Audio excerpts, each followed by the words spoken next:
Welcome, family, to the Empower Hour. I am Al Kumar. And if you can see me, I am Hanifa. Yes, we can see you fine. And we are joined today with two special, super special guests. We're going to be talking about the state of our relationships. What is going on in our relationships? What is this cause of all the stress and strife? Our guests today are both specialists in that category. So they're on board to help us navigate this thing. You know, if you are one out there that have consistent challenges as it relates to relating with the opposite sex, you definitely want to tune into this. And if you know somebody out there who has those challenges, shoot them out the link. Tell them to tune in because you don't want to hear this. These are two dynamic, powerful figures in our community. And we're going to hash it out and work it all together. Hanifa, you up? I'm up, but I'm not seeing my camera. I'm sorry, guys. I'm still trying to find it. Well, you're on, so we can definitely see you. Okay, I know I'm on. There we are. Oh, okay. Yes. Okay. Hi, guys. Hey. Greetings. All right. So I am super excited about this, if you can't tell. And the reason why we wanted to bring you guys on, we have been discussing just the relationship dynamics between Black men and Black women. And I kind of had my eyes on you guys for a little while on social media. I have an idea of the type of work that you guys do, but why don't you go ahead and just introduce yourself to our listening audience? Tell us who you are and what is it exactly that you do? I'm Nwasha. This is Montsho Edu. We are authors, we're counselors, we're guides, essentially. We help Black people reconnect with the art and science of Indigenous wisdom as it pertains to relationships. So we help people cultivate the relationship of their wildest dreams using Indigenous medicine. So the senses, the elements, and the knowledge systems that we have passed down since the true beginning of time, but that we don't know anymore due to oppression, colonization, and the traumas that we have gone through. Okay. So you guys, what can you take us on your journey to now? Like, why this work? Why this work? Well, that's a great question. I think that you know, we realize or we recognize that we both kind of were on the path. I think we're both lovers at heart, and we believe in love. Being therapists, being people who want to see our people in love, we began to look at the disparity of what's actually happening for us. 7 out of 10 Black children are growing up in unmated homes. Okay. And of that other 3, 2 of them are unhappy. And so essentially we have 1 out of 10 Black people are actually in thriving relationships. And us understanding, you know, from our clinical education to our multiple initiations into Indigenous wisdom, we recognize that there's an art and a science that we as a group don't understand. Mm-hmm. And that if we're going to do anything as a nation, we're going to have to bring our families together. Because there isn't an endeavor that we can do as single people. First of all, we're being oppressed by races of families. And so individuals can't undo those systems. So what we recognize is that, you know, in our ma'afa, in our enslavement, that one of the things that was taken from us was the art and science of Black love culture. And it's a very simple process. It's not always easy, but it's very simple to do. But when you look at the majority of us, it's very clear that the majority of us have no idea how to do it. And so as a result, we as a group suffer, you know, so we don't look at relationships as an individual, a Black man and a Black woman. We look at it as the Black man and the Black woman. And so if we can't unify and develop a purpose and come together with these understandings, then all of us are doomed, because it's the seed of the family is the couple, and then the family becomes the community becomes the nation, and the nation becomes, you know, our legacy. Ashe. What do you guys see as being the cause, or one, I'm sure there's a myriad of different causes of the stress and strife that affects our relationships right now? What are like some of the main stumbling blocks that you come across in your practice? I think, well, the cause is oppression, colonization, but it's affected our mentality, our language, our ability to understand ourselves and another. So I think the main things that we have seen that people come to us with are trust issues. The number one thing is communication issues, but there are basic things that when you don't get your original wisdom passed down from generation to generation, you lose a lot. So a lot of us are out here like making a way for the very first time in our own lives. And it shouldn't be like that. You know, like there are some fundamental truths about how to communicate, how to relate, how to know who you are, and how to accept, you know, the oneness that is our legacy. So we are very focused on the individual aspect. And that's what I see as the primary issue. Now, all of that is coming from colonization, but I think that the main thing that people are thinking when they go into a relationship is, what is it that they are going to get? So everything is kind of like self-centered, and not in a sense that you're looking to give something of yourself and you know your gifts and you know your purpose, but in the sense of sometimes you're actually holding back, waiting to see if the other person's going to go first, waiting, you're comparing people to past failed relationships and they don't even know it. You got some secret expectations that you haven't even let them know of. And a lot of times that's the first issue. There's a kind of attraction, of course, to that complementary energy. But after the attraction starts to settle in, a lot of times we have traumas from our immediate family. So that's our caregivers, right? So whatever movies we watch, whatever, you know, cartoons, books, all those things have warped our understanding, and we don't have true examples. So even if people stay together more, maybe in my generation, a couple of decades ago, we still saw that people weren't necessarily happy, you know? So it's not just, oh, I made it to 10 years, 20 years, 30 years, 50 years. If you're a girl and you're looking at your mom and grandmother suffer, you're gonna be like, I'm not gonna go into a relationship because I'm not doing that. So after, it's like this pendulum swing that now you just won't even be in a relationship. You'll do with I don't need a relationship at all, but we're still having children. We're still like putting our toe in to have the relationship, which is then causing another generation to have a similar kind of pendulum swing. So I really think that the number one tangible thing that I see people come to us talking about is communication.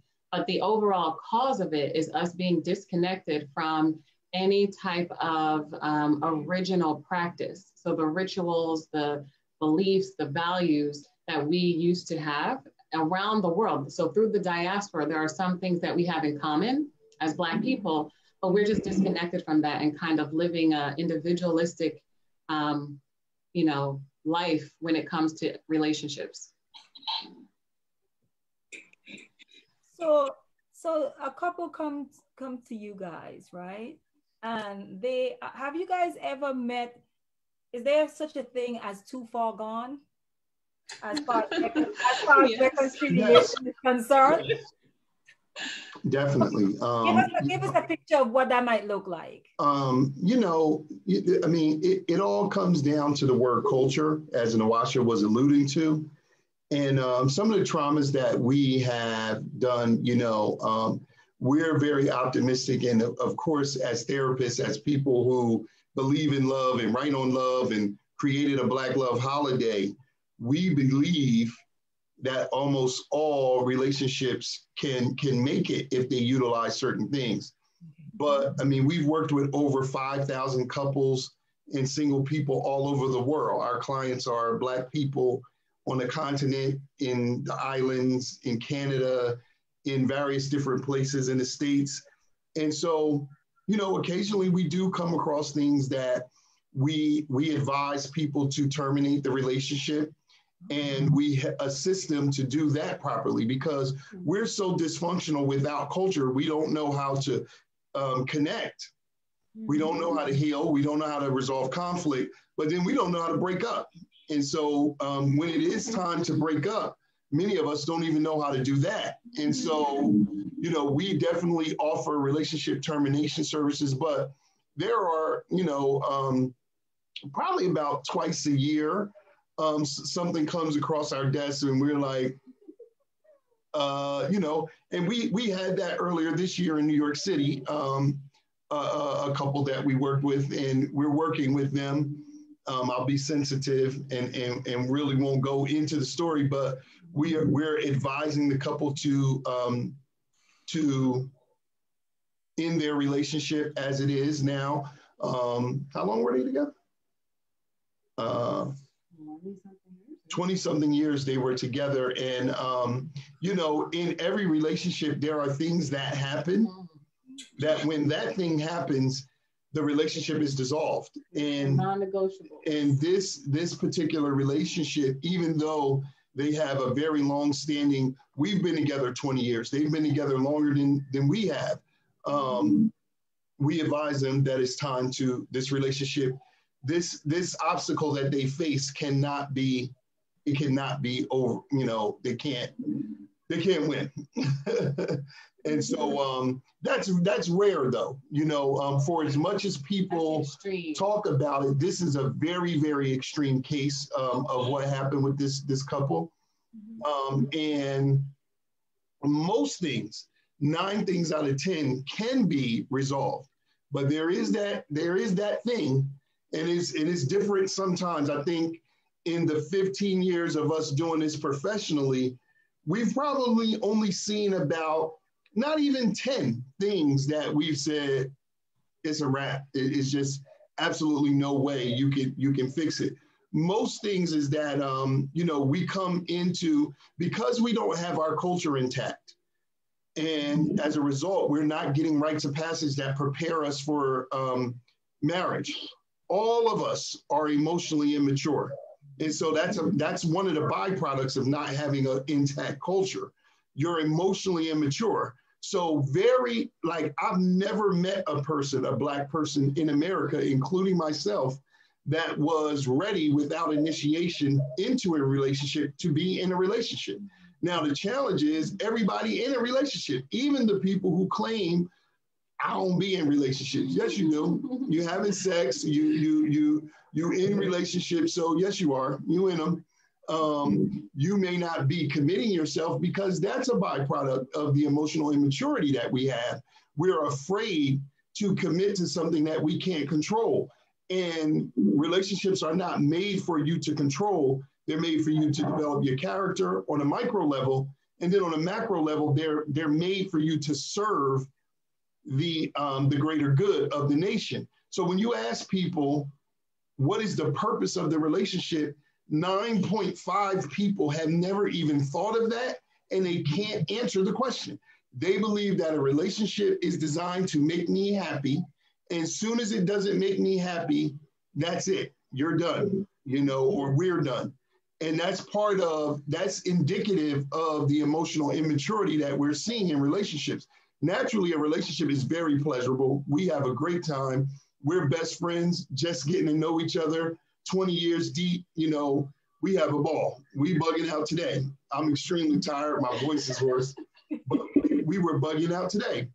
But the reality is that a lot of couples, you know, for those that even love each other, they don't really like each other. We also have good point. Oh yeah. Like it's one thing to, I think sometimes people. Well, shit, we got them all. Just about.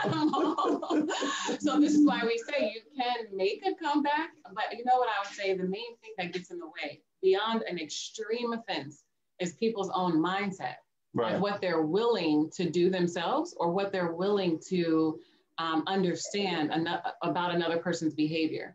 So it becomes from the smallest thing to a more extreme thing. But like Montsho was saying, without initiation, you don't even really know what your triggers are. You don't know what's going to set you off. You don't know what your deal breakers are until they're almost like maybe thrown in your face.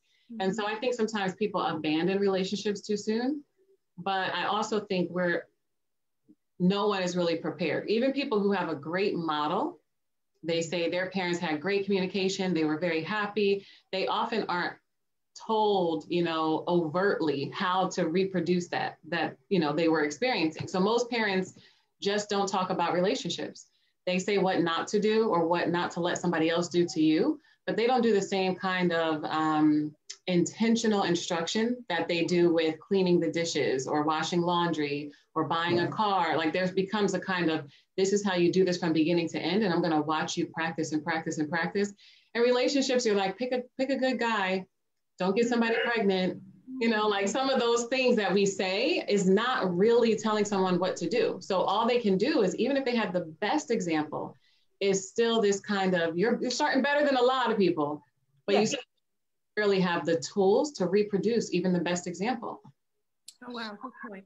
Now I want to go back to the African-centered part of your practice that you, Nwasha, mentioned in the early onset, and oppression and colonization came up. And I just wanted us to kind of go a little bit more in depth about that, because we have people who watch from all different backgrounds and all different layers and levels of understanding. And we have, like our last show last week, we had a brother come on. There was a conversation about buck breaking and how that affects things today, our relationships. And he kind of brushed that off, was like, oh, you're making excuses. So can you just share with us, you guys, how does oppression and colonization revert to this conversation? How is that even a factor in what we're discussing here today? Why is that important to know and understand? Well, it starts with the fact that we speak in English. That's where it starts at. So if you understand the deep science of thought symbols becoming words, the English language is limited to a certain vibration, a melanin vibration that's a calcified pineal gland. So everybody who speaks it stays at that vibration. And we worked with Dr. Jewel Pookrum, and Dr. Jewel Pookrum talks about the melanin content in Black people, from the lightest of us to the blue, black, darkest of us, is actually magnoelectric. And so it's an antenna that's accessing realms of consciousness that the actual exchange is through language. So when you take a person's language away that has the capability to vibrate on many levels, and then you keep them on one level, they can't even solve their own problems. And we're Exhibit A. Most of us dream in the language of our oppressors. So colonization really affects 7 realms that we talk about in the art and science of Black love culture. It affects language, it affects ritual, it affects symbolism, holistic health, ceremony, and fellowship and service. These are the things that make a culture the impetus for a relationship. So the reason that we're failing at relationships, a lot of people try to talk about it separate from health, separate from all the other aspects of culture, and you can't. We are the proof of it. Because our culture has been destroyed, we can't do relationships. And we are under the misnomer that we can exist in the middle of oppression, and me and Nwasha or whoever, Jay-Z and Beyonce, whoever it is, that represents us having good relationships. We're not a representative of what our relationships are. All of the single people are. So the idea that we are only as strong as our weakest link, the reason we push with some of the initiatives that we have is because we won't survive if we can't replicate ourselves in succeeding generations. So, people talk about you know, what I find, you know, I could really be real with you. We don't even understand what has happened to us. I was just gonna say. Right. So like for people to try to say like, you know, I mean, listen, we got advanced degrees and we're therapists. You know, that don't really mean nothing. It absolutely means nothing but some debt, actually, if you want to be honest. That's really all it means.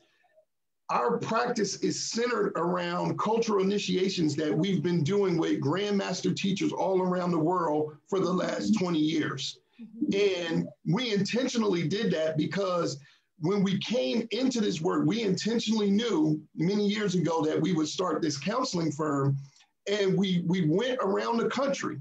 Back when you used to put Black love in Google, white people in Black clothes used to come up. And what we were looking for around the world was who are Black therapists? Who are Black people who are doing Black culture? Because we're using the word therapy or counseling or whatever. We sometimes shy away from those words. We have to use words that people understand. So we don't want to be too abstract, but you know, as soon as you say them, people have a preconceived notion what you're talking about. And when you come to us, what we're doing, you know, we're able to see from hundreds of testimonials, people are saying, I've been to counseling before. I've never seen anything like this before. Because what basically even a lot of the Black therapists are doing, they're chocolate covered, they're painting Santa Claus Black.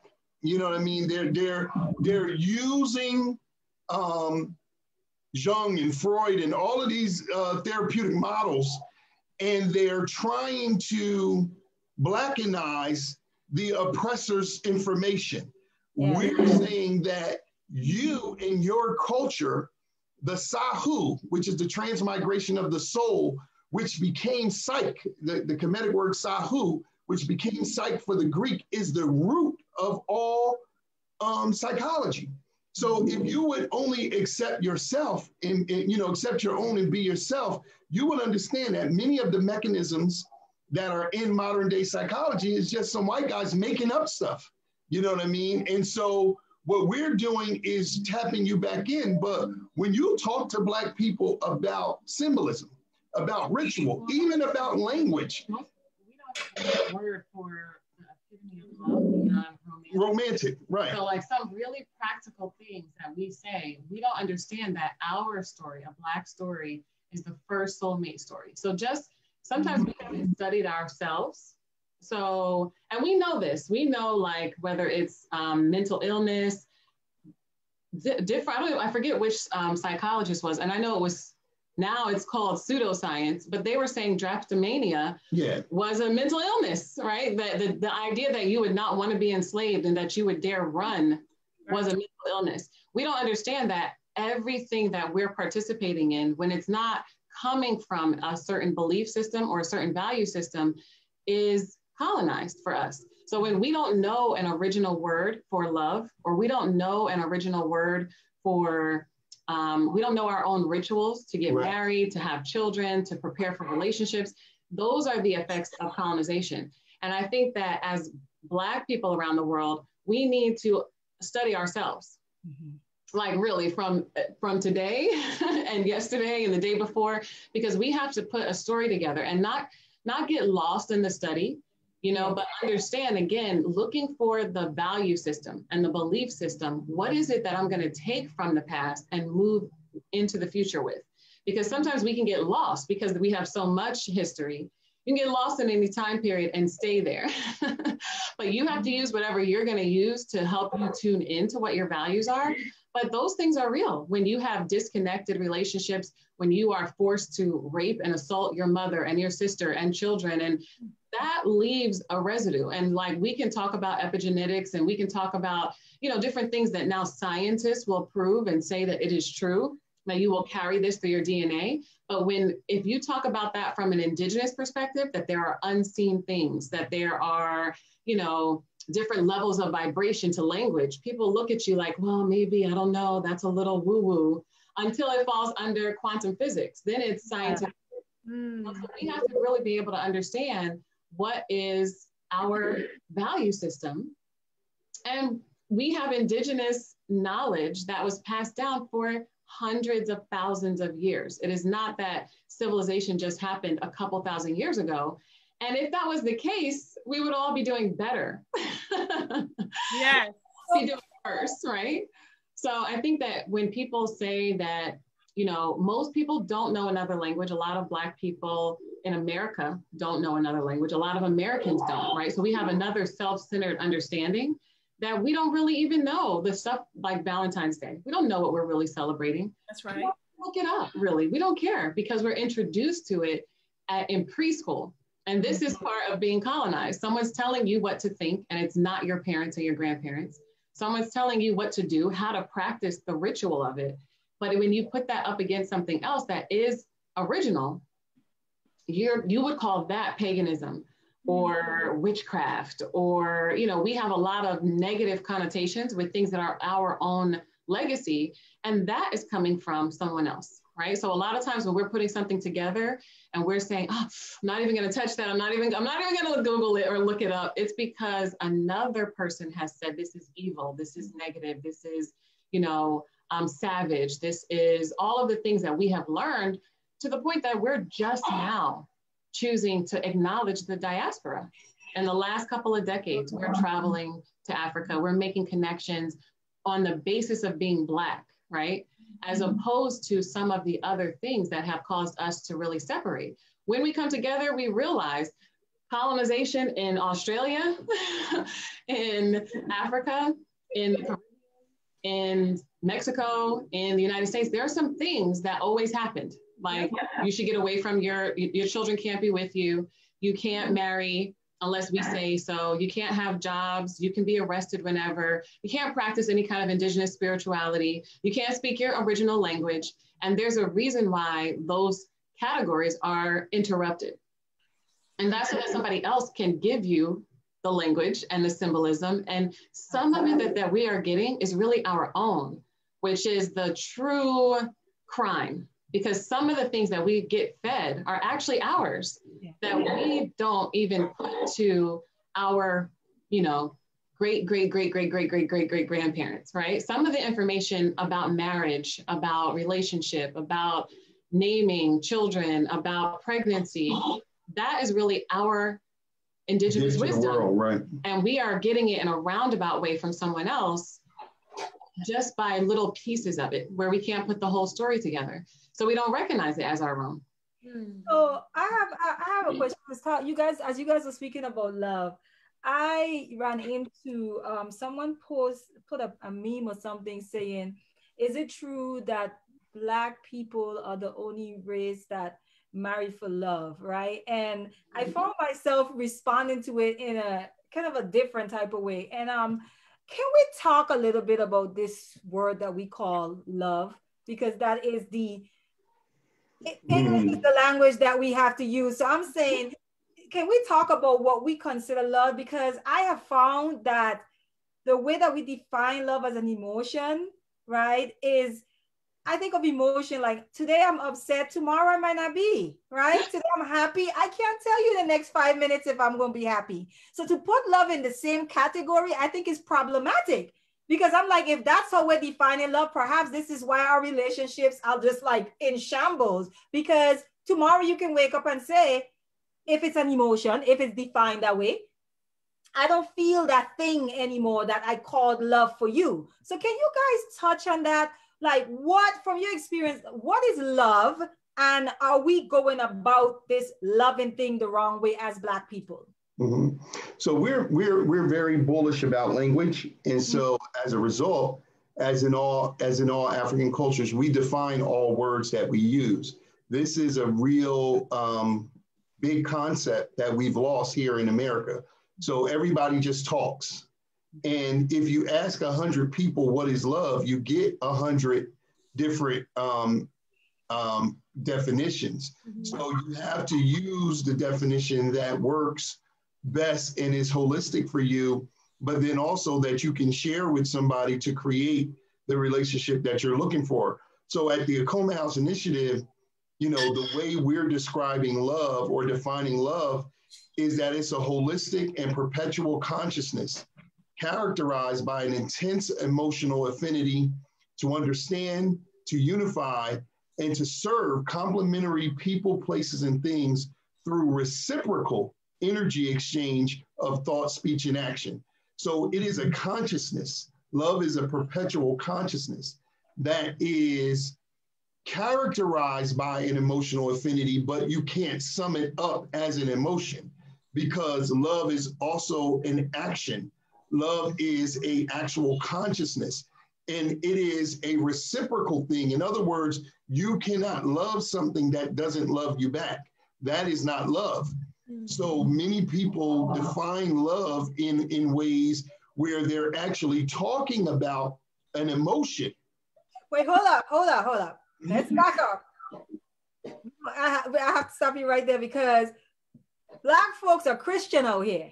And you're talking about not loving something that doesn't reciprocate that love, whereby we're taught, right, as Christians, Black Christian, not me, but Black people, love your enemy, right? Mm-hmm. Love those that may want to do harm to you. That's not reciprocity, but you are encouraged to love regardless. Are you saying that really is not love? Yeah, I'm saying that really is not love. And I would go so far as to say Black people don't even really feel that way. They don't love their enemies. And the fact of it is, like Malcolm said, we killing each other every day. And Correct. We ain't even each other's enemy. Honorable Elijah Muhammad laid it out very well. We're afraid of our enemy.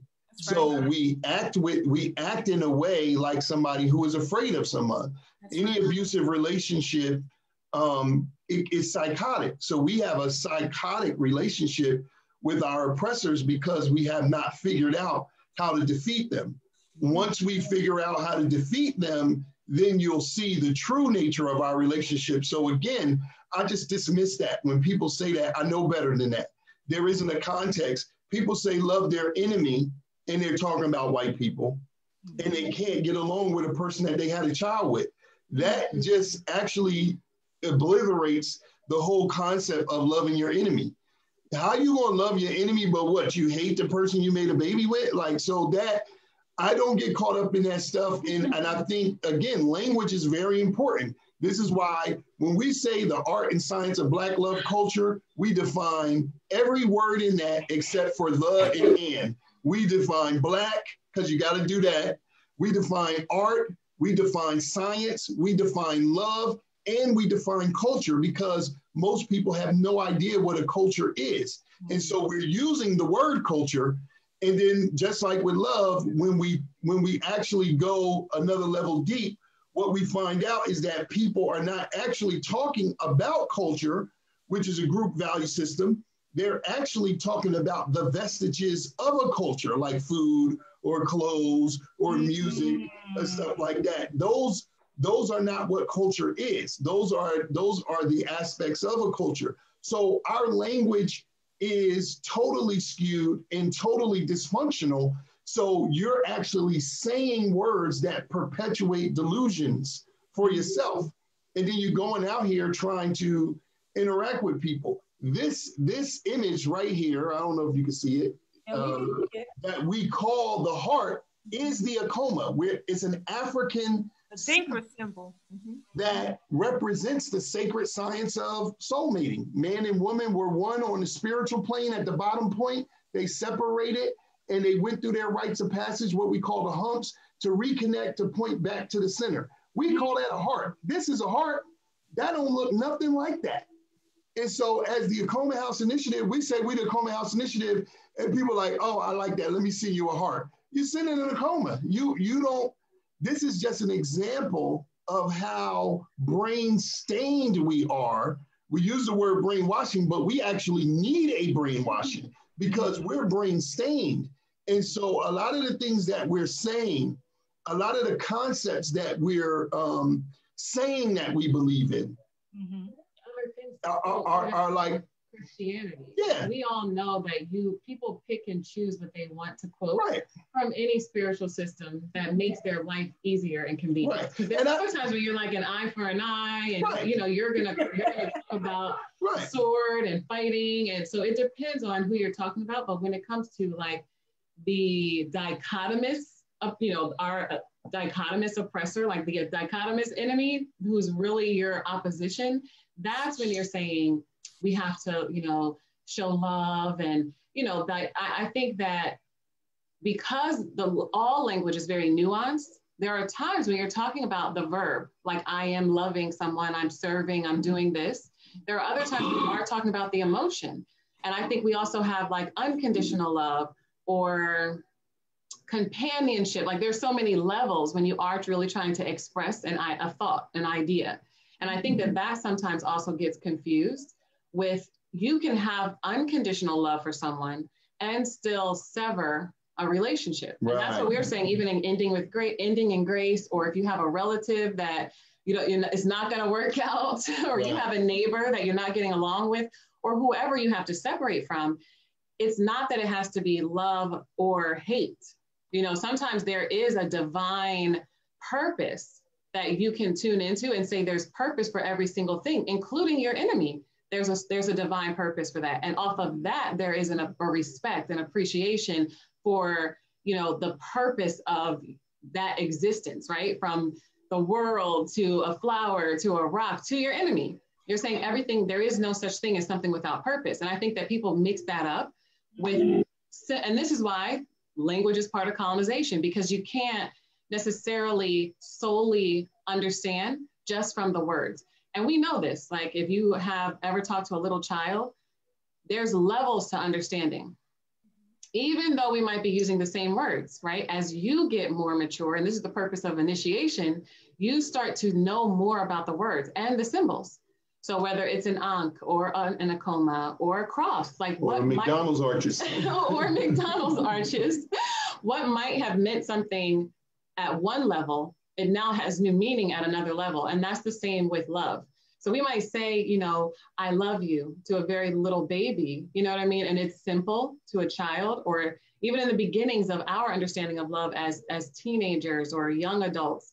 But as we start to, unfortunately, we're getting our rites of passage through like trauma, hard knock life, right? You got to go through an experience to get the rite of passage, but we don't really even absorb it enough.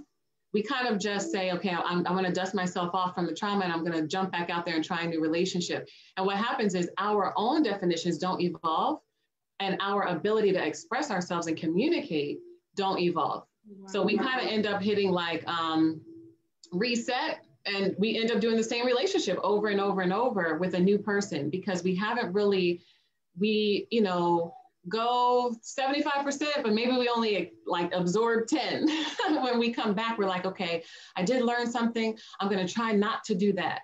But the not to do that is infinite in the opposite direction. So we end up just doing everything through trial and error, including the way we're talking about love. You know, even just saying love, when should I say love? What is love? That's so primary. We really have to work that out for ourselves, even if we're wrong. But to be able to go into another relationship saying, this is what I think love is, this is what I'm expecting, what do you even think? That'd be a better place to start than, you know, to not have those conversations at all. You guys hear me? Yes. Yes. Okay. My screen frozen. Yeah. I promise you guys I'm not asleep. My screen is just frozen. Oh, I just thought you was like, you're meditating. I'll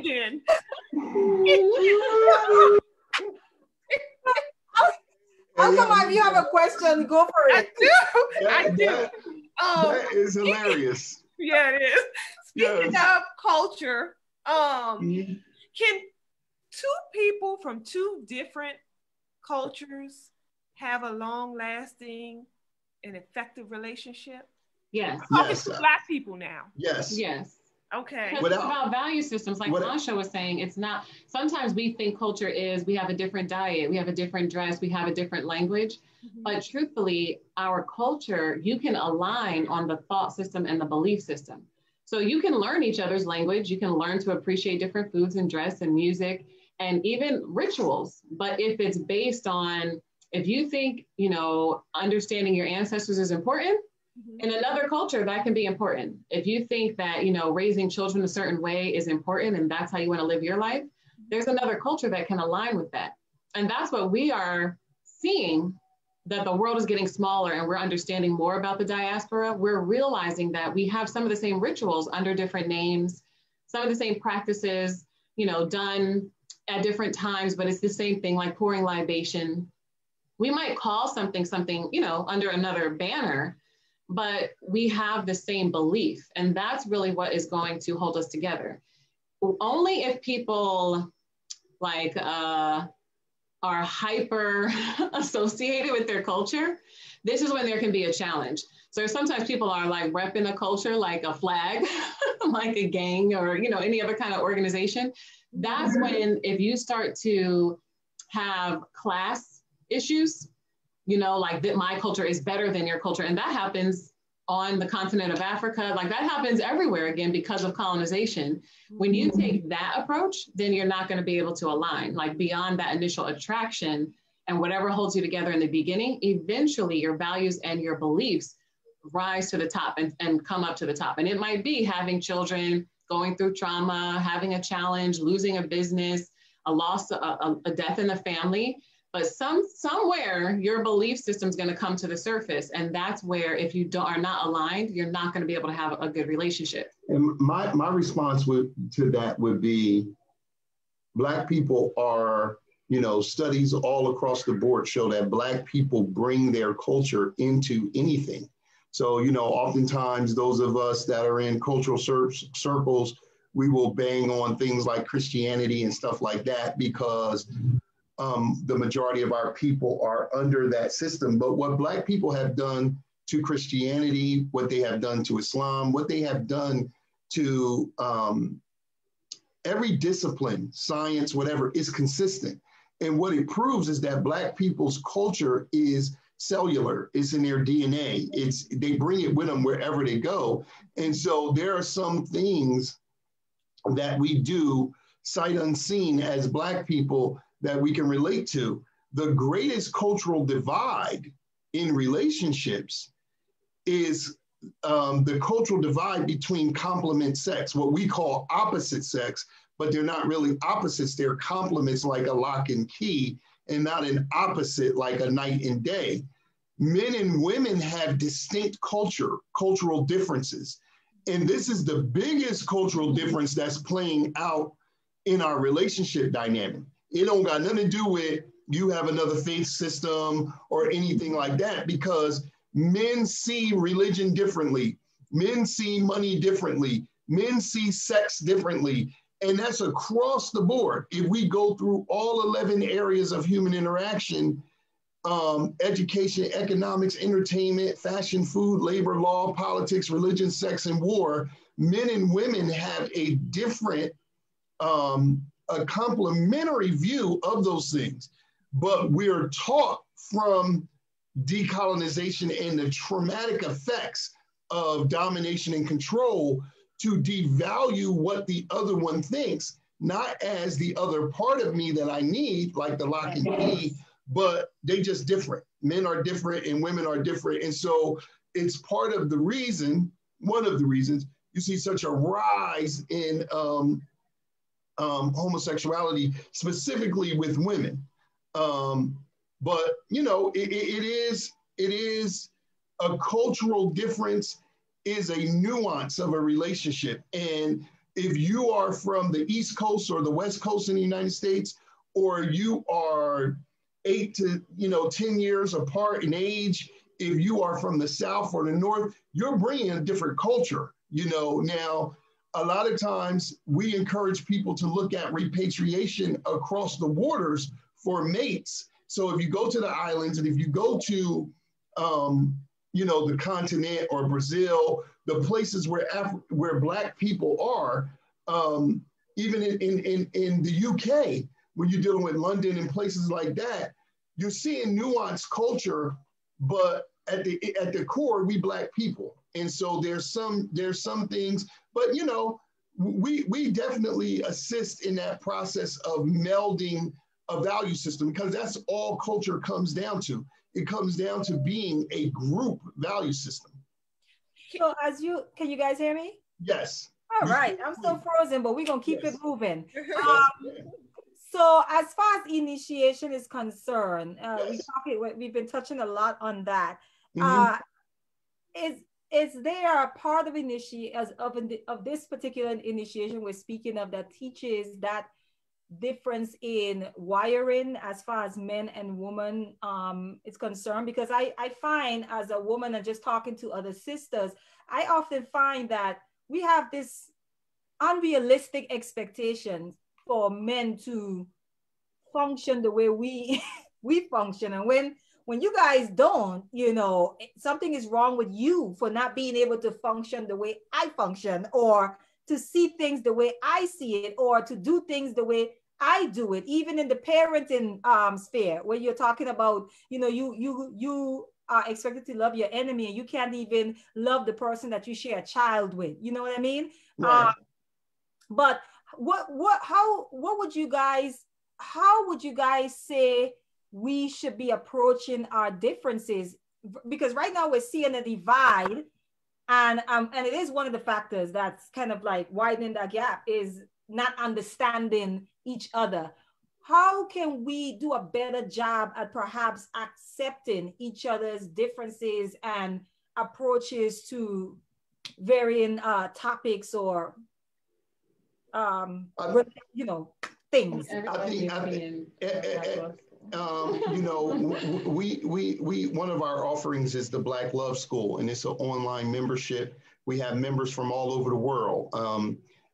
We do 2 master classes a month and then 2 live calls. And we would invite you two and all of your viewers to a free peek. We have a live call this week. Every class is different. So this week we're talking about having difficult conversations in the harvest of love. The Black Love School is set up by seasons, but we need an education, and that's why we developed the Black Love School. We need initiation. So in our name, the Akoma House Initiative, you know, the Akoma is the symbol of divine sacred soulmates from an African paradigm. A house is a protective covering and a foundation. Initiative means to take action, but it also refers to the sacred process of initiation, which is a way of learning that is different.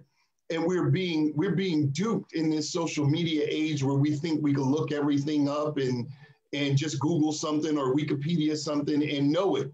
You can only, our ancestors said, you know, you only know a thing if you do it.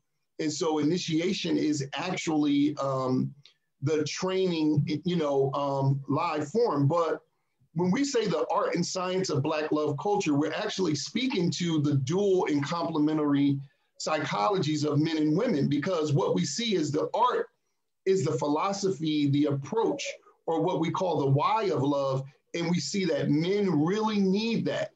The science is the methodology and the technique, the steps that we have. Women really need that. They both need them both. But we see, after dealing with thousands of people, that, you know, men don't understand that you're going to make more money, live longer, have more sex, be healthier, and have more contact with your children. But most of all, for all the men who talk about the resistance, the liberation, the revolution, the only way you're going to defeat depression is in a survival unit of a family. So for all of the people, RBGs and all of these liberation movements, and it's just a bunch of unmarried men, you're not understanding why this is important. For sisters, wow, you know, if there's a 7-step process to get to the top of the pyramid, we at step 1, then we at step 4, then we at step 7, then we go back down to 6, and we're trying to figure out we're looking at the man like, what are we doing? What are we? You know, we done slept together, we done did all these different things out of order. And so the sisters do not understand the method, the technology, the steps to building a relationship. And so what happens is they jump way ahead of themselves. And they don't do it by themselves, neither do the men, but they jump way ahead of the process, and they're actually soul tied with a person who doesn't even believe in relationships. He just likes you. You know what I mean? He doesn't even believe in the concept of a relationship. So when we have that kind of dysfunction, it is clear we need initiation. And so we need qualified people who have been selected by elders and have been trained to prepare the masses of us for the art and science of Black love culture. And I could say with, immodestly, that we are one of those people. I think that most people just need to think about relationships as they think about other categories of their life. Because I think that even when we don't know about business, or we don't know about health, or we don't know about, investing, we look to study that thing. And I think in relationships, we're saying, this is my thing, it's private, and I don't need to study it. I'm not even really going to study the person I'm with. I just have this idea about love. And that comes from fairy tales and, songs and movies. We are looking to put someone in the place that we already have in our minds, the story that we're already telling. But I think if we said, I want to be successful in love, especially today, there's enough to let you keep taking the next step in the right direction if you make a point to say that love is a system. And I think people they get afraid that it's going to take away from the spontaneity or the magic, and that's not true. Even magic, you can learn some magic tricks by Googling and looking online. You really have to be able to say, this is worthwhile for me to understand this thing as a system. It is not magic like fake, it's not chemistry. That's not a true science. A lot of the words that we use to describe the passion and the spark and the energy that comes with love, we don't really study those things. So I think if we really just said, how do I communicate better? There are tons of scientific articles and studies that show the differences between how men process and women process, and just the brain and the understanding of what our reflexes are. And I think that, again, those things come after an indigenous information system, but it is still the lifetime current proof that there are differences. And I think if we just take that approach, like, I want to lose 20 pounds, I'm going to look that up. Even if it's trial and error, I can figure out a couple of systems by modeling people who are successful. We don't do that in relationships because we don't really believe that people are successful, because we haven't seen it from our caregivers again. Or we think, I don't want to be judged. I'm going to hold my relationship and package it up just for myself and this person. And sometimes, like we were saying in the beginning, it's really just for me. This person's just like a stand-in. I can trade them in and out, and I'm really just trying to get whatever I'm trying to get, whether that is sex, companionship, someone to split the bills with. Like, we're not really necessarily thinking about studying love for the long term and what we can develop out of it. We're just looking at, how much fun can I have? Who can I travel with? Like some of the superficial things. Yeah. I know we want to get to this. Oh, sorry, Alkema. I just wanted to, because it goes back to what she said, Alkema. I just wanted her to just touch on that. You mentioned, you said something along the line as people have a story and then we're just trying to fit people into those stories. Mm-hmm. Is it ever possible that a person get to a place where it's not even necessarily the characters, maybe the story's jacked, I think most of our stories are distorted without a doubt. When you think of where you got the story and when you got it, if you're talking about like Cinderella, and like if you really talk about some of our first understandings of love are coming from cartoons and fairy tale books. Okay. Especially now again, that is indigenous wisdom, to tell a story to a child with larger than life characters so that they remember it before they would read, or even if there was not a reading system, it was only oral tradition. That is our culture, to say, hey, this is the story, but in this story, even a Cinderella, you're learning grace, truthfully. Grace under pressure, holding true to the value system of your mother. That's what the real story of Cinderella is about. Right, and the story of Cinderella is the story of Queen Nitocurti, right? The Nile Valley culture, and bathing in the Hopi River, and an eagle swoops up her sandal and drops it in the lap of the king, and then he goes to find her. But the nuances of even the Fairy tales, 3,000 versions. It's like we're getting the Cliff Note version of that story. So because we're getting the Cliff Note version of the story, we don't even really know that story. And most people don't even know the Cinderella story that they heard. They don't even know that one. But this is why the where you get the story, it really just, if you have conversation about the story, you might be able to process it. But a lot of times what we do is we take children to movies. We don't use the larger than life stories or the myths behind a cartoon to teach a lesson. So a lot of times the child is left to uncover the lesson on their own, but with a child's mind. So even in psychology, they will tell you that there's a Cinderella syndrome. There's a Peter Pan and Wendy syndrome. Like, we are naming even psychological disorders off of fairy tales because the story, again, this is the greater symbolism. We understand who Peter Pan and Wendy are.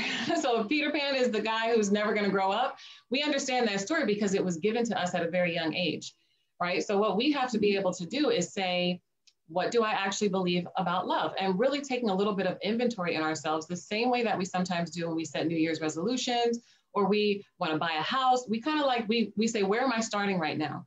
A lot of times in love, we don't do that. We don't say, what is my idea of love? And then where did I get it from?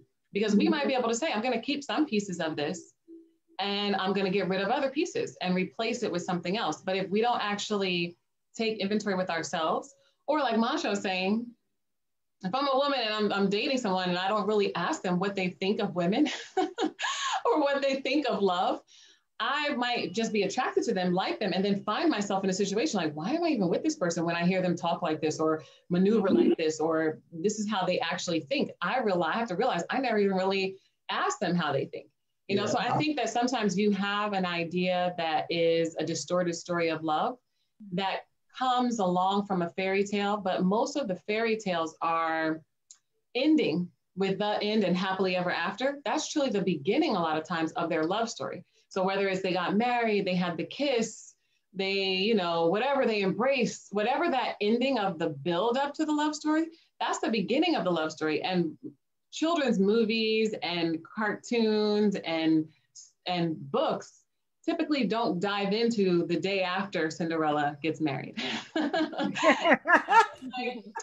all the little forest animals came and they brought some flowers and it was a beautiful wedding and happily ever after. That's a long time, right? If you spend an hour and a half with your child in the build up to the story and they live happily ever after for the next 50 years, but you don't see that, we don't have any way to really compare how did they live happily ever after. Wow. And that's a lot of times what's happening with a lot of girls and women. Yes, is that we have this idea of how things are going to be, but we have no way to make that happen. And as we get more and more unsuccessful, what happens is we get bitter. And we, again, the same story of, I'm not going to do what my grandmother did. I'm not about to do what my mom did. I'm not about to have somebody treat me like my big sister did. So we swing the pendulum so hard that we will, hurt somebody before they hurt us. We are now saying this is the way that we need to be. And that's what I wanted to touch on. I wanted to touch going back when you were saying that the things we don't take the necessary steps to learn about what we're doing wrong in the relationships.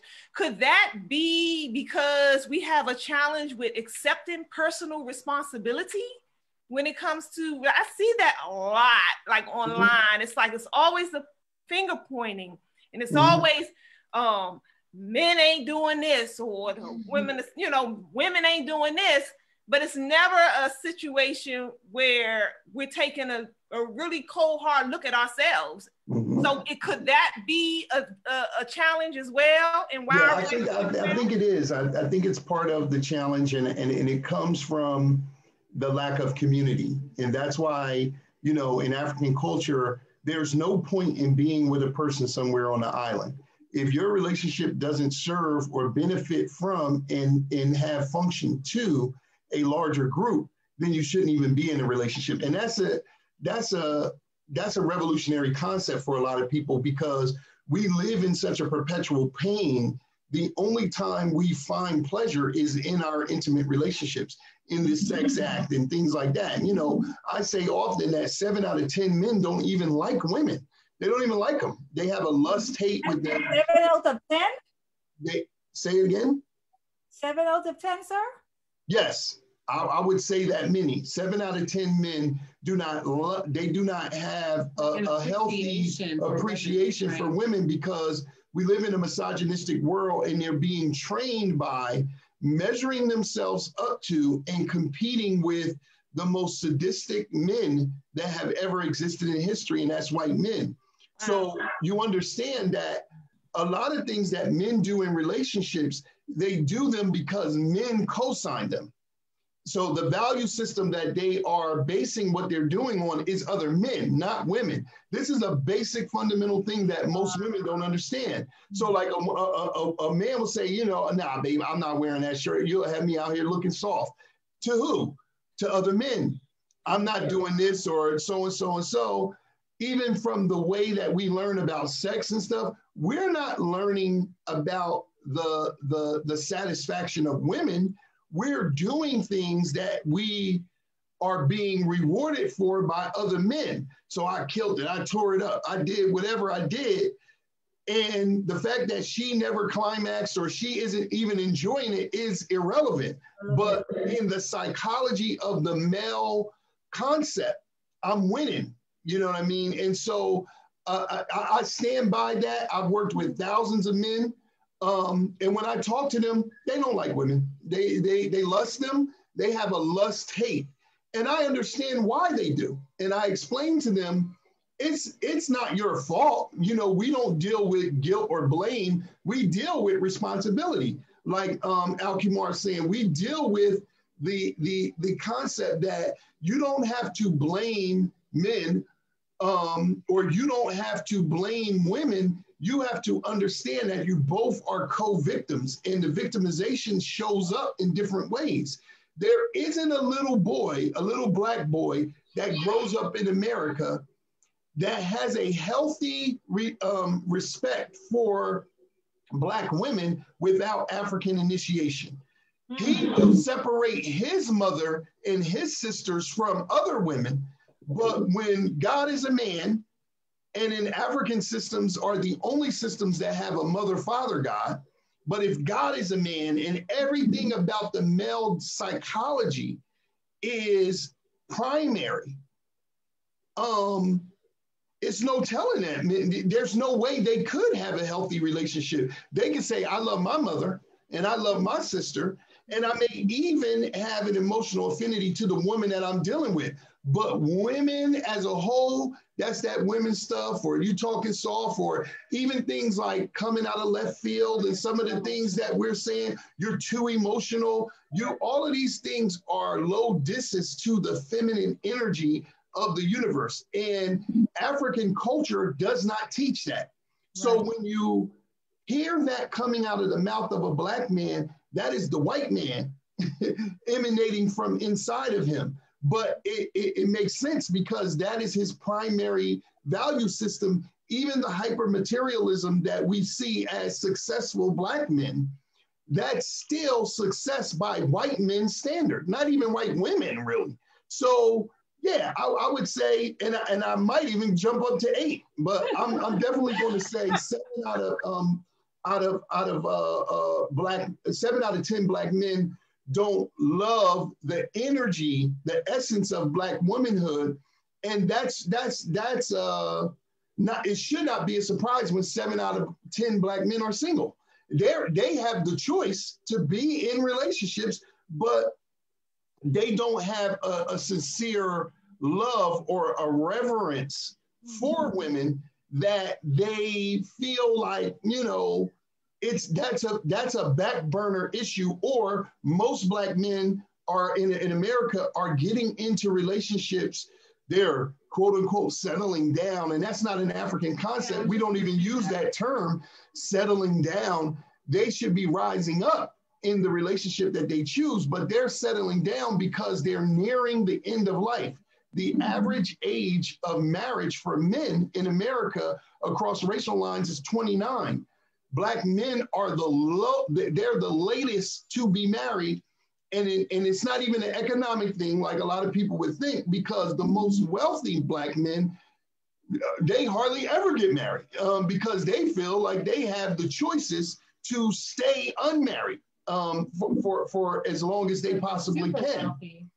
Get married. But So all of the super wealthy marry because they understand that there is a business aspect to marriage. That some people try to say marriage is just a business. I hear a lot of silly people quoting that, and it's not just that. It's not just any one thing. It has a multiplicity and it has dynamics to it. But you know, so we're holistically lost. We're holistically lost when it comes to this thing. And I'll just say this before I get off my box. The problem is this. There are a lot of unqualified people talking about relationships.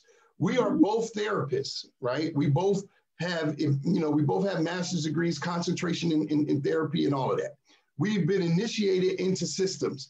I see all of these people talking about Black love this, and it's like 1,000 Black love groups, because for sure, this is in the hearts and minds of all Black people, because subconsciously we know that if we don't get the family back together, we're doomed, right? So I think people mean well. So I'm not banging on them, but I'm just saying that a lot of these silly memes, and you know, we live in a meme culture. A lot of these silly memes that don't go beyond the surface, they do more damage. As a therapist, I'm telling you this, they do more damage to our collective psyche around relationships than they do healing. I'm in some of those silly groups.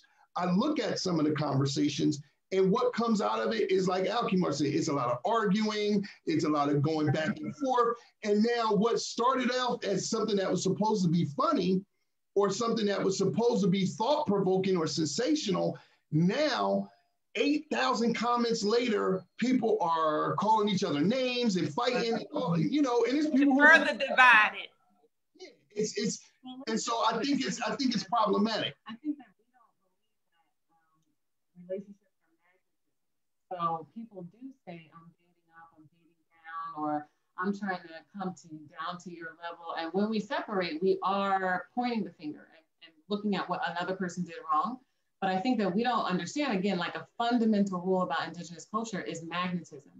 If you're with a person and they were on your level, whatever they were, there was something about you that was resonating at that level. So we have to be able to say, if this person was a liar, this person was crossing boundaries, this person wasn't invested, there's something about me that accepted that was drawn to that, or that you can, you know, be attractive to anyone. But if you decide to engage with them, and then when it doesn't go well, you point the finger at the other person, you have to acknowledge that there's something about me that I didn't know how to do also in this relationship.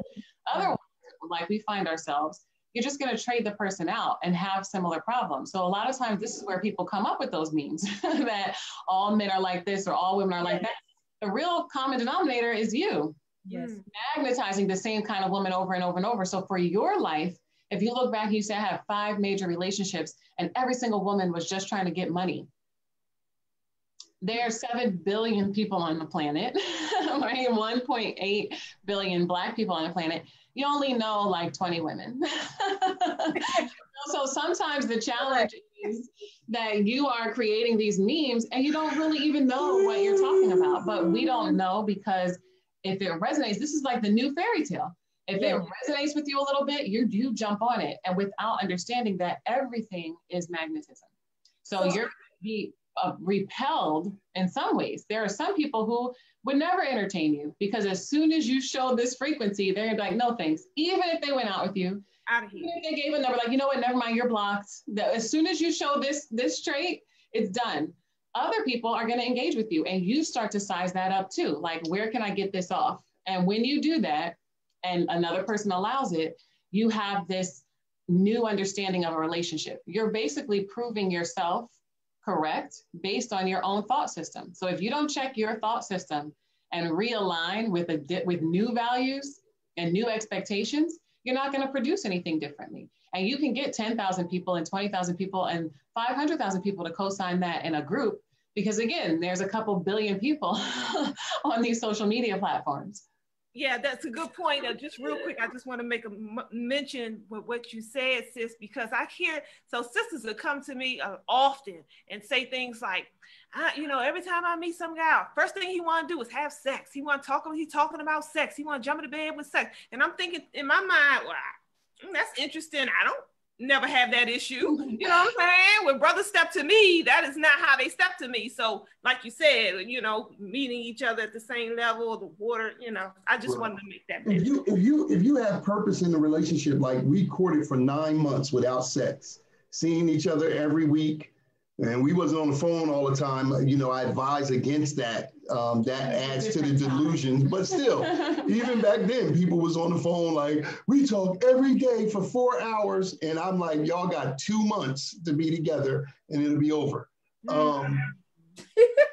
But I just, there's a method to building a relationship. And it ain't even really hard, really. I have a unique experience where I grew up in a city, Trenton, which is the capital of New Jersey where we live.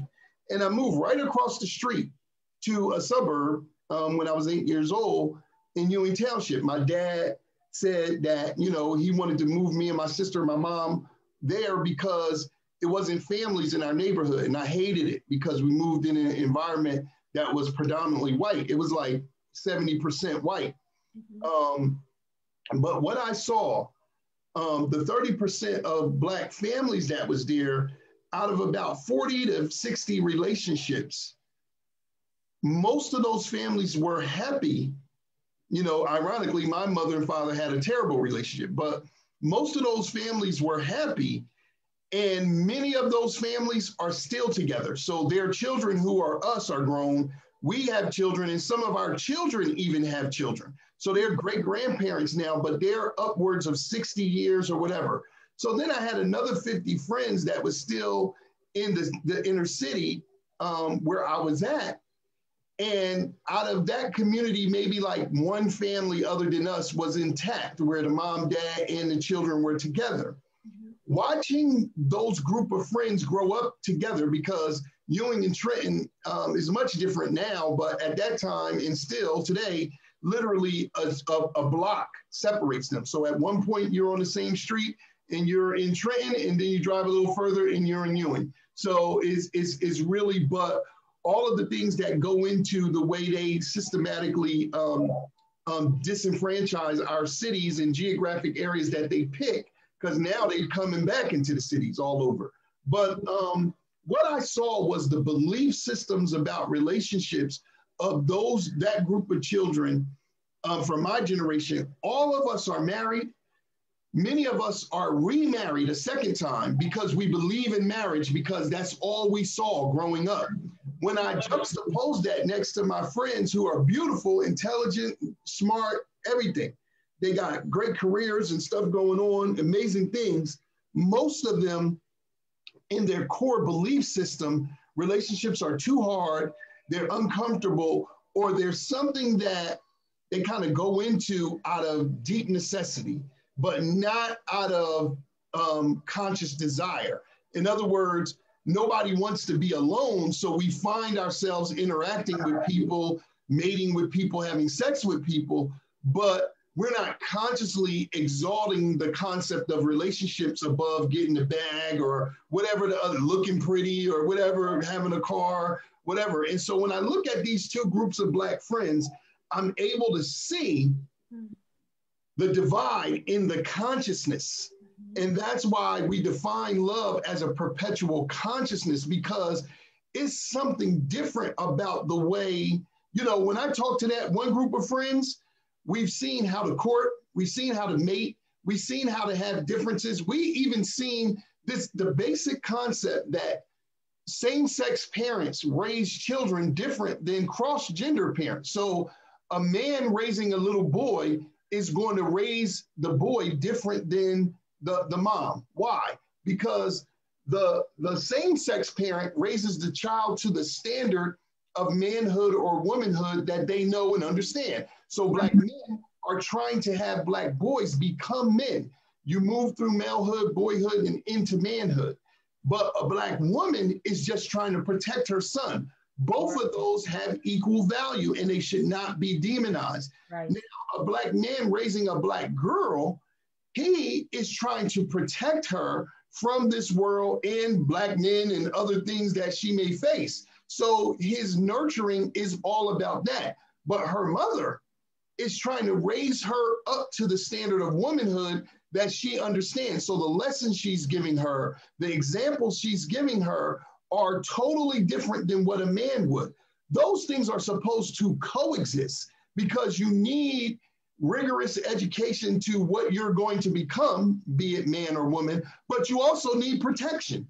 This is a fundamental basic thing that people who didn't grow up with two parents working together, they just don't understand it. So they tear relationships down because I don't want to buy him a PlayStation and you do, or you hitting him too hard, or you making him practice too long, or whatever it is. These things that are really fundamental, as Dr. Africa would say, first grade, first floor level understandings.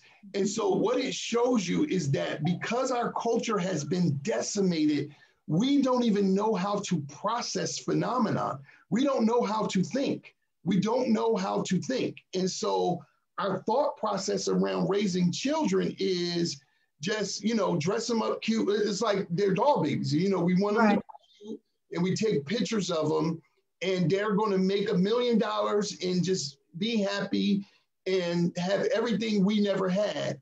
But we don't learn the things that we never knew to give them that. And so it adds to the delusion that we bring to the whole family concept. And most couples do not make it to their children turn 7. A large group can't even make it till they turn 3. In fact, many people are already single. A friend of mine he hit me up and said, yo, Montsho, look at this. He sent me like 6 baby shower pictures and said, all of these women are already single at the baby shower. Yep. And that's deep. Yes, it is. So I know we kind of went over, but if you guys can give us, what do we do? All of this is some heavy information. I literally want to just grab a blanket and hang out here with you guys, because I'm taking a whooping over here myself, but I am hearing and I am listening and I am taking it in. But I want you guys now to, what do we do? Considering everything that you've just discussed, and there's someone that's asking a question about polygamy versus monogamy. If you want to touch on that in like 2 minutes, you could do that. But if you guys could take about 5 minutes to just, before we get out of here, what do we need to do? Just take us through some steps, some things that we could start to work on individually, and then if we're already in relationships, what are some things that we can begin to work on to strengthen our relationships? Well, I would say about polygamy, like all things have a purpose again, but most people, I'm just going to say this in 2 seconds. Okay. Most people are not doing one relationship successfully, so you should master one before you consider doing 2 or 3 or 4. That would be my shortest answer. I'm going to come back to polygamy after she. I would say the thing that you can do, definitely can reach out to us. If you're on Facebook, you can reach out to Accommodate Every Day, because we have, you can start with the Accommodate book and do exercises that you can do on your own, or you can do with somebody else that will take you through certain virtues and principles that help you come to understand what you actually believe and what you need to believe in order to have what you want. So for community, I would recommend everybody join Black Love School, but then in particular, we are having masterclass for communication. And I think that is something that, whether it's the actual words, the polarity, like the idea behind masculine and feminine energy, or just really understanding the fundamentals behind speaking and our thoughts and how to manage that. Like Montsho was saying, we don't even really know how to do those things. So when it comes to doing it for ourselves, it's hard, let alone doing it for another person. But the idea behind relationship is to create some mutual understanding. So that's where we need to start, is understanding self. We use the acronym SOUL all the time: self, others, understanding, and then love. That love is going to be the legacy, the systems everything that's involved in our definition of love, but you have to start with yourself. So you're going to have to take inventory about what you believe about relationships, you know, where you got those lessons from. How have your relationships with the complement sex been? Like Alkamar was saying, if you have a lot of, what do they call them? Richard portraits. If you're getting a lot of stuff in your DMs and you're getting men approach you a certain kind of way, you're going to have to say to yourself, why is this? And how can I shut this down, right? If you've had a lot of women who have not done right by you, whatever that definition is, you're going to have to look within, like look at yourself and say, who am I that I'm attracting this kind of energy, or that I can't recognize who this person actually is over and over and over. Anything can happen one time. But when you put yourself in certain patterns, you have to look at yourself and make a decision to do better. And there are classic books you can use, but if you're looking for a current community, I think that, you know, Heart to Heart program that we have, the Accommodate book and Black Love School are excellent, because it's actually a challenge to get Indigenous information sometimes, especially as Black people in the diaspora. It's the same as going back to look at our history. You know, it's a long process, right? So looking at getting the condensation of multiple kinds of initiation, we're pulling out the things that work the quickest because it's just the truth, and it's using ritual and initiation in that you practice something instantly. We can sometimes get caught up on theory, although I love to read, I love, you know, a good theory. You have to put something into practice. And that's the difference. You can read 20 relationship books, but if you don't change the way that you talk, your situation is not going to be any different. If you don't come to understand what another person is, like what are their beliefs, what are their values, how to solicit that information, how to even have the conversation about those things, you can read another 20 books and watch like 30 YouTube videos. Nothing is going to change for your actual life. If you don't. Good points. Yes. And we are, and Brother Montsho, we are over 15 minutes. So please, if you wouldn't mind sharing with us in the last 2 minutes, your last point of view.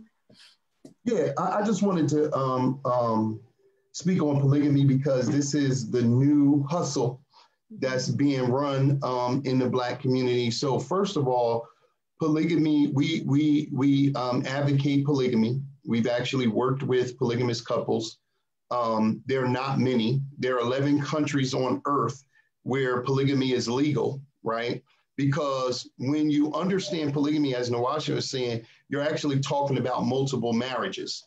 Most of us are not talking about that. And that is an African concept that Black women invented.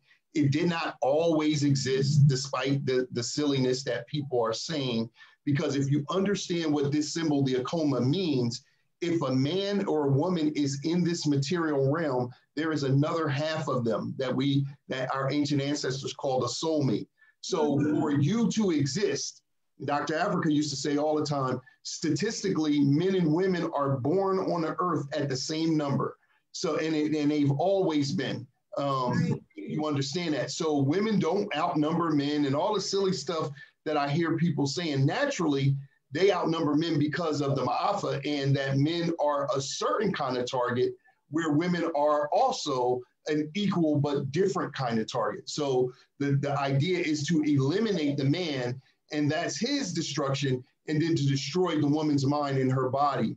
But polygamy, as in its truest sense, is people of multiple tribes or multiple families uniting nations.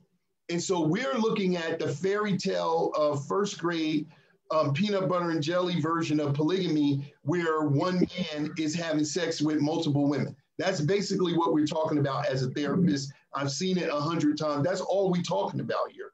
Now, although we're in a time where some women have to share, and many women who reject that idea share anyway because of non-commitment and other things. But I think if there's a practical example, somebody like a Polite, for example, who is on the economic part. I don't know Polite personally, so I don't know if he's on the emotional, psychological part and the nurturing part, Oftentimes when I hear him speak, I question if he is, but I don't know him personally. I think we've talked one time, but I don't know him. So, but the way he set it up economically is, you know, all of his wives have their own home. They have their own financial situation. So no matter what happens to him, they're better off being in the family dynamic than they were before they got together. Yeah. A lot of women are entertaining polygamy because they understand. I mean, it's horrible out here. They understand, and so it kind of works for men who ain't going to get married one time. Most of the men that I see on social media, the cute guys and all of that, they got 3 and 4 different women. They're not married. They're not married one time, but they're saying they're practicing polygamy. I don't really respect that as polygamy because I understand what polygamy is. And again, we've worked with several, you know, it's a doctor from New York who's actually in a couple of different countries, and he's actually married to multiple women. So, you know, I'm not against polygamy when it's done in my aunt. 9, now I'm gonna go up, Hanifa, and say 9.8% who are talking that. They're not talking about my aunt. They're not talking about building 2 communities. They're not talking about family. They're not accountable to any council of elders. It is just, I am smooth enough to get a couple of women or 3 or 4 women to say they will share me in a relationship. And so I'm saying that I'm practicing polygamy. But when we work with those families, those bubblegum, Cracker Jack, peanut butter and jelly versions, the damage is done to those children is almost irreplaceable. And so we're working with those children in therapy because you're not really explaining this to them. Those relationships do not last. You know, I would say 9.6 of them do not last beyond 3 years. And so what happens is a tremendous psychological damage is done to our children because they're forced to try to normalize something that's crazy as hell. And then we're promoting a whole nother generation of psychosis. So that's my short answer. Good stuff. Good stuff. And I know, and I know that what you say is accurate because when I look and follow the children that come out of those kind of relationships, I don't know any of them that has picked up the habits of their parents and went into a polygamy relationship themselves. Right. Every last one of them that I know of don't want no parts of it. They don't want no part of it. Good example right there. Right. Right. Well, Hanifa, you want to close us out? Or? No, I actually. Well, yes, I guess I will.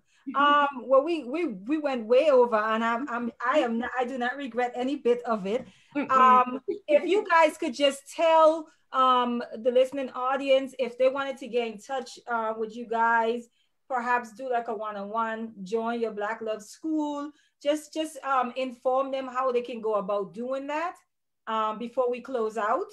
Yes, well, we're gonna do even better than that. Anybody who's listening tonight, as well as you two, we'll send you a free link to join us in the Black Love School so you can see this beautiful culmination of people from Tanzania and Compton and New York and Brazil and Canada all together talking about love. Single, mated, married, people leaving relationships, people trying to figure it out, all levels. We all in the Black Love School. But you can... So send us a message. Yes, so yeah, send us a message and we'll send it to you too so you can push it out because we'll be meeting this Friday at 8 o'clock live on Zoom with everybody. But I think the easiest way is just to find us on Accommodate every day. So you can just put that in the search bar of Facebook, and then you can be able to send us a message if you want something that's one-on-one, or if you're interested in the Accommodate book or booking a session, you can do that from that page. So now tell me the page again, sis. Accommodate, A-K-O-M-A. So like the holiday, but the page is Accommodate every day for the idea of not just one day love holiday, but really living by certain virtues and principles every day. So if you look up Accommodate, it's easier to find us. And then from there, we can put you on our email list or schedule something one-to-one or hook you up with information about one of the programs. And so I'll reach out in the I'll message you guys so I could get the link so that we could post it on the Empower Hour. So anyone that's listening, if you want to access the Zoom that's coming up on Friday, we're gonna share the link on the Empower Hour page as well. And because this is a free session. Yes. Okay. Yes. Yeah. Okay.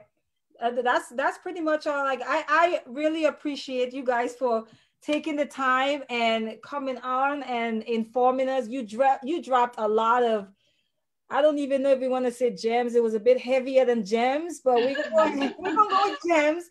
And just a lot to think about, and just really a lot of provocative things were said today, which is much needed. So I appreciate you guys so much.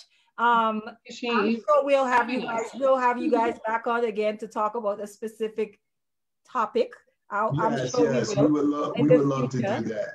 Alkema, if you want to close us out, please go ahead. Okay, yes, family. All I ask, as we ask every week, if there was anything, and I know if you're on the line with us, if you've watched this whole hour and a half now, there was a lot of different things that was discussed today that other people should hear, other people should know about. So we just ask that you share, please, family. Don't keep this information. See, if you never know, you might be sharing to your future husband or wife, and they get this information and they're better served to help you. That's real talk. So you never know where this information can go. So do your part. We're doing our part. We just ask that you do your part to share the information out there, get it out there, spread it out. Join us on Empower Our Talk Show on Facebook. Make sure you subscribe so you get your chime. So we do go live each and every Monday evening at 8 p.m. Eastern Standard Time with impactful topics of discussion, just like here tonight. So please join us there. And I thank you all. I thank you all, the audience members that are watching this evening. Alkema, I just want to say that we got so much love and respect for you. Hanifa too, but Alkema, we've been following you for a long time. I talked to many elders, and your name is golden. And people respect what you are doing out here in the world. If you recall, I probably reached out to you 2 years ago, looking for us to hook up and do something together because like minds connect. And then I saw the beautiful Hanifa, and so it's just great that we all have, the ancestors are pleased that we've come together in this way. So we were honored.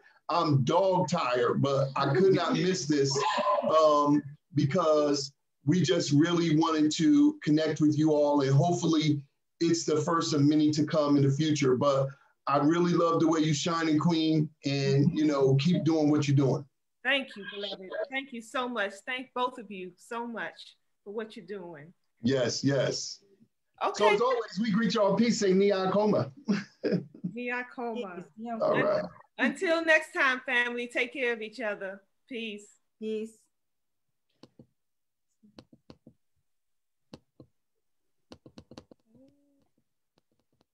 It's not going off.